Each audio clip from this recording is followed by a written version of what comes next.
Welcome, ladies and gentlemen. Today I'm going to be covering how to create winning ads on Meta from start to finish. Okay, so turn off your phone, get a pen and paper, and focus. All right, so let's get right into it. Hundreds of thousands of people launch ads on Meta every day, as you know. Okay, but only very few actually get success with them. And in this video, I'm going to be covering our exact strategy that we've spent well over six figures with, that we've scaled our clients with, and I'm also going to be showing you how you can use it and implement it so that you can scale as well. All right. So before we even get into the ad section, before you start creating ads, you need to have successful foundations beforehand, because these initial foundations are what will allow us to succeed long term and scale up to 5, 6, 7, etc. figures a month. Okay. And the things might not seem like huge changes. They might seem like small 1% changes. But the thing you have to remember here is that 1% improvements don't mean 1% output improvements. Okay. 1% improvement in input can be 10% improvement in output in this situation. Okay. So the same way that if you're pushing 10% harder in the gym, you'll get 50, 70, etc. better results in the gym over time. Okay. So to give you a frame of reference, if a plane takes off an inch to the left, heading from California to New York, it'll end up actually closer to Washington, D.C., right? It'll end up hundreds of miles off target by just having a little bit off from the start. Okay. The point being here that these small initial conditions will amplify over time. And if we have little small issues everywhere, they will get amplified and we'll have big issues later on. Okay, so we want to have these factors dialed in from the start so that we don't run into these issues later on. All right. So the first step is understanding exactly who we are targeting, who we are calling out to, who we're appealing to, etc. Okay. By doing this, we're able to achieve market resonance, meaning that our prospects feel like we understand them, right? So we understand their problems, we understand their pains, we understand their dreams, their desires, etc. Okay. So people want to feel understood. That's just a given. So, for example, if you're a busy guy looking to lose weight and you've got two choices between Coach A, who just helps anyone lose weight, and Coach B, who specifically helps busy men implement a sustainable routine to lose weight, you would choose Coach B 100% of the time because you feel understood. All right. So, what you have to do is you have to look at your target market and their desires, their dreams, their pains, their initial beliefs, or their current internal beliefs. I mean, their current situation and their desired situation.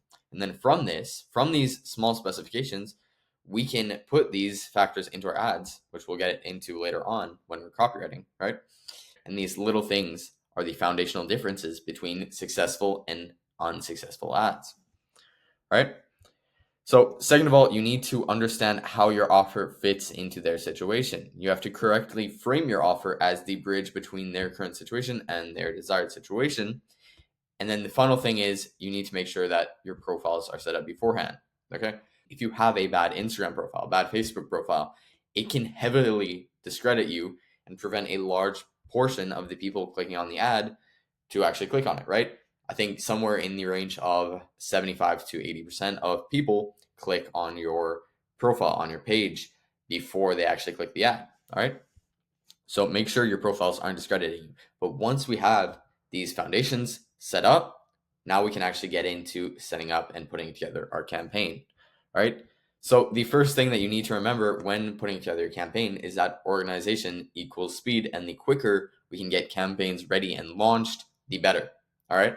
So to stay organized and be able to launch quickly, we use something called a launch doc. And it's something I've created, and it's very simple. It just ensures that every single launch is set up correctly, organized, and easy to take an overview of everything. Okay. All the copy, the creatives, the links, everything else is in one place. Okay. Which facilitates the launch, team communication, organization, even months after the launch. So this is the template. You can literally just copy and paste this if you want. I really don't mind. And this is what we use to organize all of our launches. So when it comes to copywriting, right? Once we're organized, once we have our initial foundation set up, now we're going into copywriting. And when it comes to writing effective copy, we're going to go through three simple things that are going to be fairly simple to implement, even if this is your first time writing copy. All right. So the first thing that you want to do is you want to leverage your audience insights. So what we talked about before, their pains, desires, current beliefs, current situation, desired situation, etc. You want to be leveraging these in your copy. For example, obese people. What are their pains? What are their fears? What are their problems? Okay. They are afraid of major health problems. They're afraid of dying early, right? Entrepreneurs are scared of burning out. Dads are scared of being a bad example for their kids, etc. Okay. Whatever the niche in their pains, dreams, etc., your job is to find exactly what is driving your prospects to take action, what is making them uncomfortable in their current situation, and what makes them want their desired situation. All right.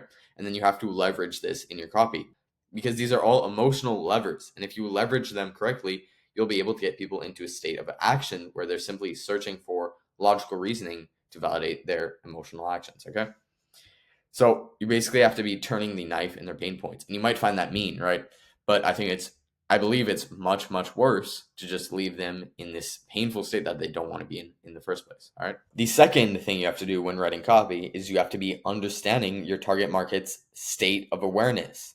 So if you're talking to somebody who isn't aware of their problem and you come at it with a price pitch, it simply won't work, right? They have to go through a journey. First, they have to understand that they have a problem in the first place. Then they have to discover that there are solutions to that problem. And then after that, they need to understand the exact solution for them. Okay, so this means they're product aware.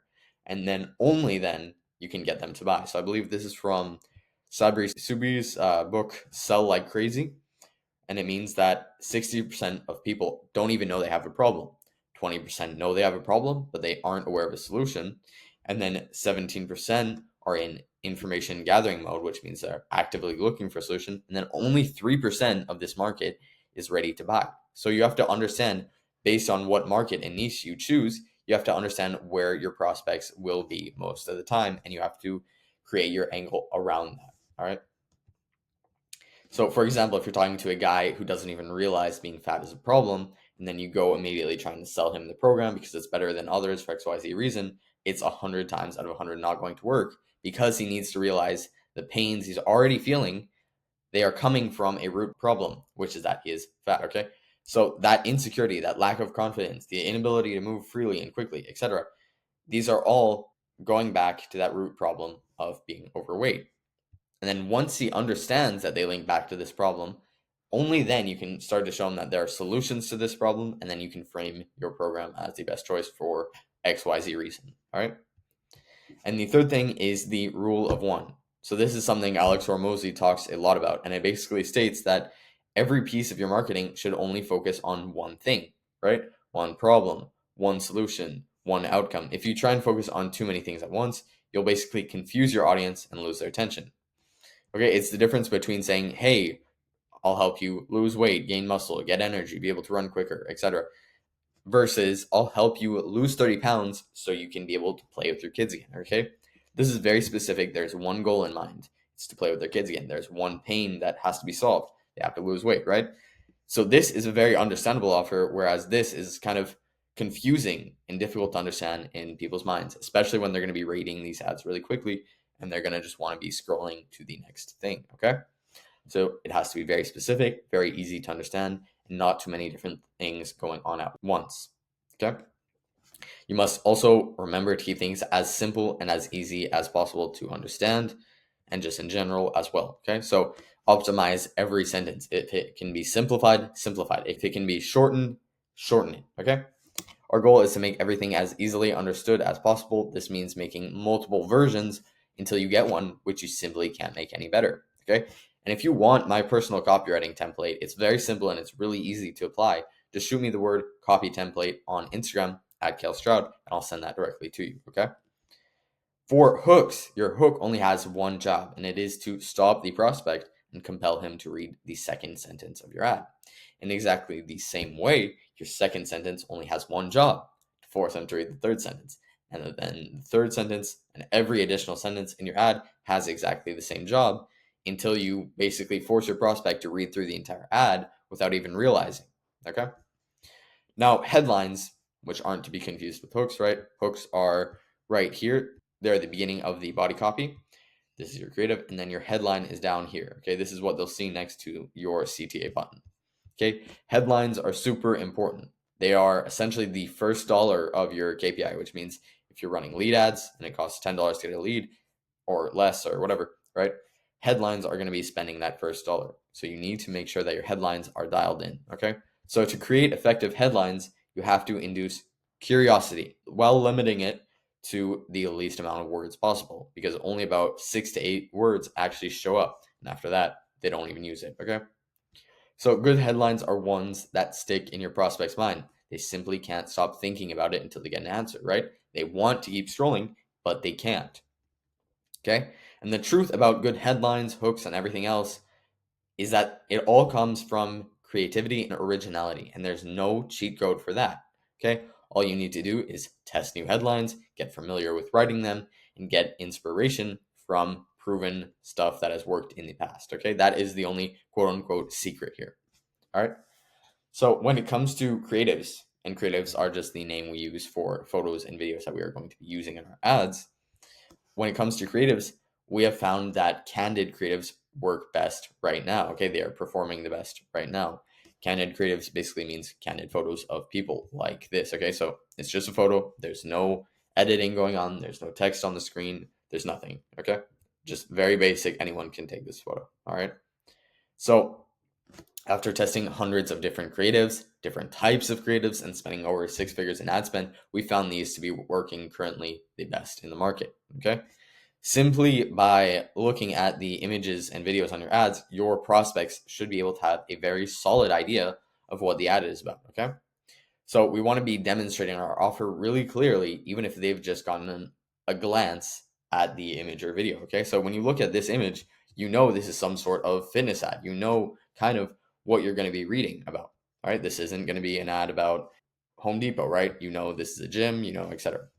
Okay. We want to demonstrate our offer clearly, even if you've just gotten a glance at the image/video. And when we're taking photos and creatives, we want to follow the ACE framework, which basically means we have an authority figure, we have a client figure, and they're in the ideal environment. Okay. So for our authority figure, this is simply going to be you as the coach or trainer. For the client figure, this is somebody your prospects will be able to see themselves as and identify with, and kind of be able to visualize what the dream outcome is going to look like for them. Okay. And then for environment, we want to do this in a setting where it's obvious that it's a fitness environment and where the two people can be doing some sort of fitness activity. Okay. So for the environment, we want a clean background. We want obvious gym attire or an obvious gym environment, and we want good lighting. Okay. And then finally, to make sure everything is correctly placed in our creative, you're going to be shooting these photos with the grid turned on your phone. Okay. So if you're shooting this on your phone, go into settings, turn this grid on, and then from there, we can start to make sure everything is lined up in your photo. Okay. So we want to line everyone in the focal point of the shot. This means that people's heads are in these center points. They're aligned on these lines. Okay. They're in the center of the shot. And we're going to be using anything and everything we can to direct the focal point to them. Okay. So we can use gym equipment. Here we're using gym equipment. Here we're using the legs to direct the attention to their faces. Okay. And then you just want to make sure they are in the center and aligned with the grid lines. Okay. And then finally, you just want to smile. That will show the prospects that they're content with the product or service. And then you want to look into the camera because that is actually a primal trigger where it stops people scrolling. Okay. So next, you have other types of creatives that you can also test, right? There are note ads. This is literally just a note on your phone that you type up, take a screenshot of. This worked insanely well. Then there are edited ads, ugly or simple ads, right? And then you have video ads as well. Okay. The best ads are kind of the ads that don't look like ads. So this doesn't look like an ad. This doesn't look like an ad. Okay. They just look like posts or other things that you would typically see on the platform that people are actively actually trying to look at. Okay. But the market is ever changing. Candid creatives are doing the best right now, but we only know this because we've spent 6 figures testing hundreds of different creatives. And the only way to actually know where the market is going and what ads or what creatives are working best right now is to test firsthand and actually get that data for yourself. Okay.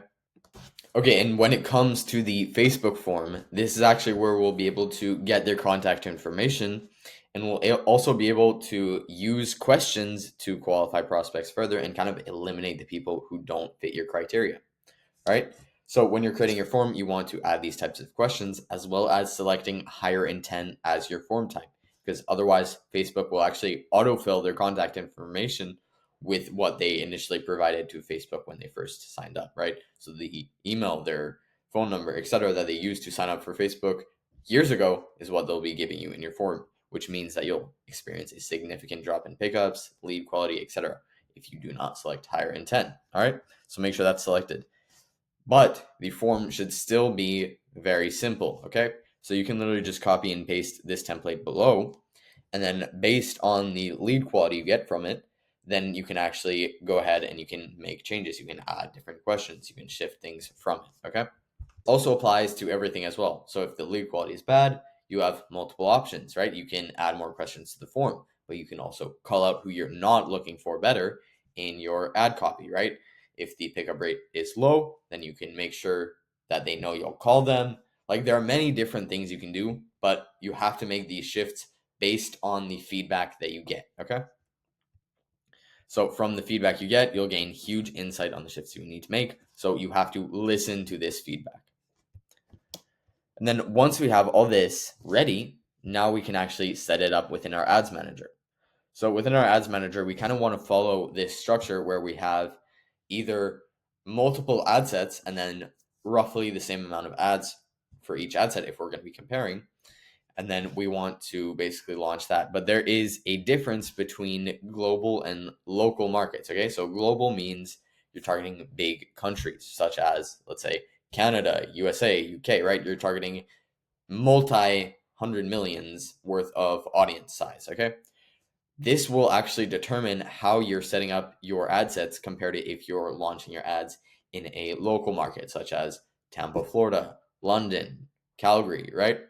So if you're targeting global markets, the total addressable market, right? So the amount of people in that audience is so big that you actually need to add on audience targeting.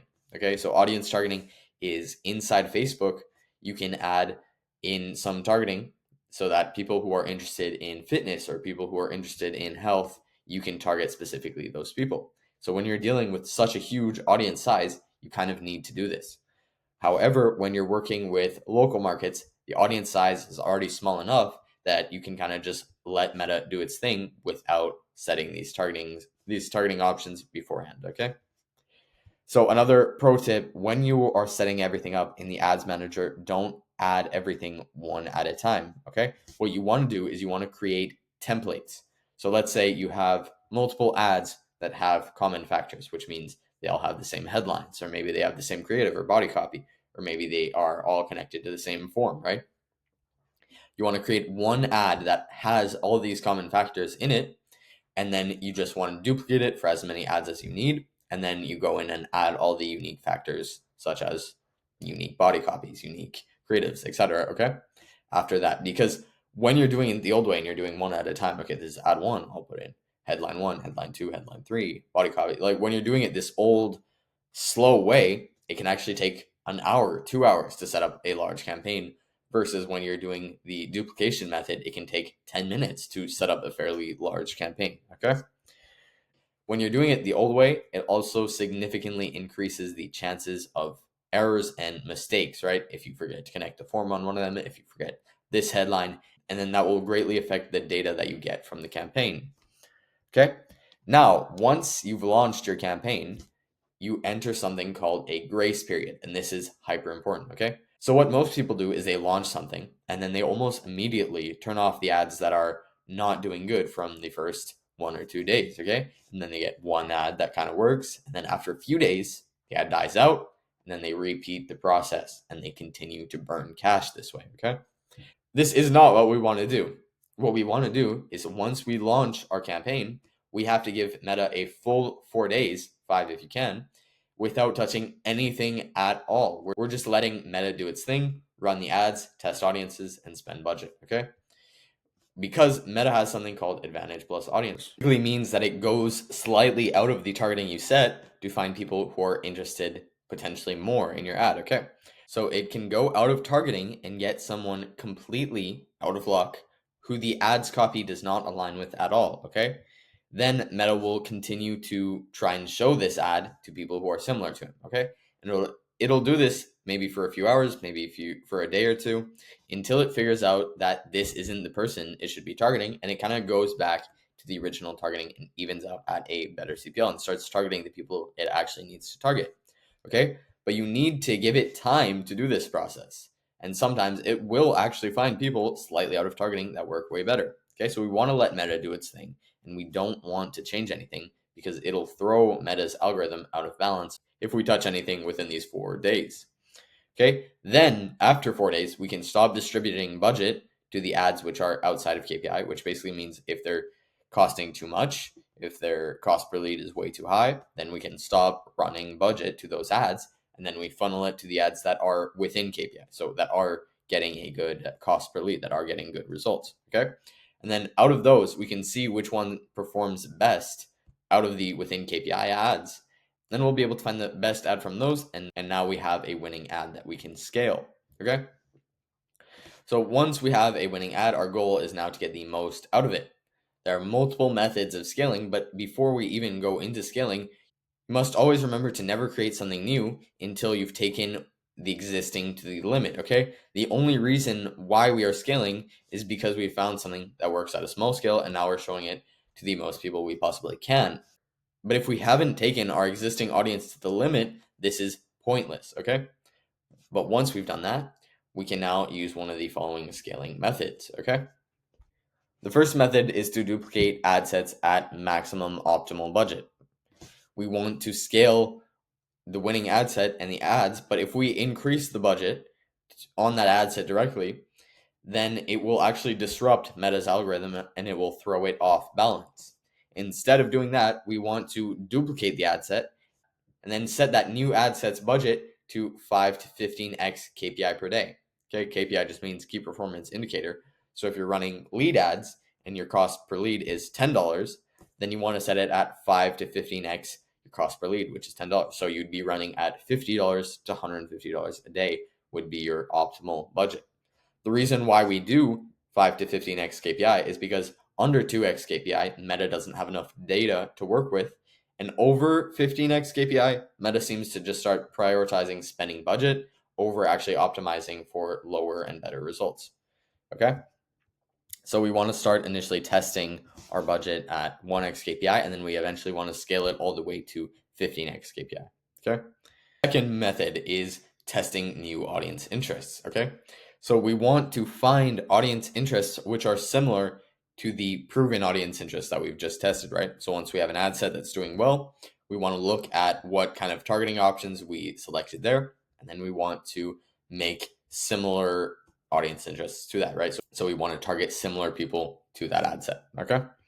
So we're going to test audiences that are similar to the winning one, and we're doing this along with many of the other methods that I'm going to cover, because in order to spend more, we need to actually increase the size of our audience, because we cannot exceed $10 spend per 10,000 people in a cold traffic campaign, because otherwise we'll run into overlap and entropy where the same people are getting shown our ads, okay? And we do not want that.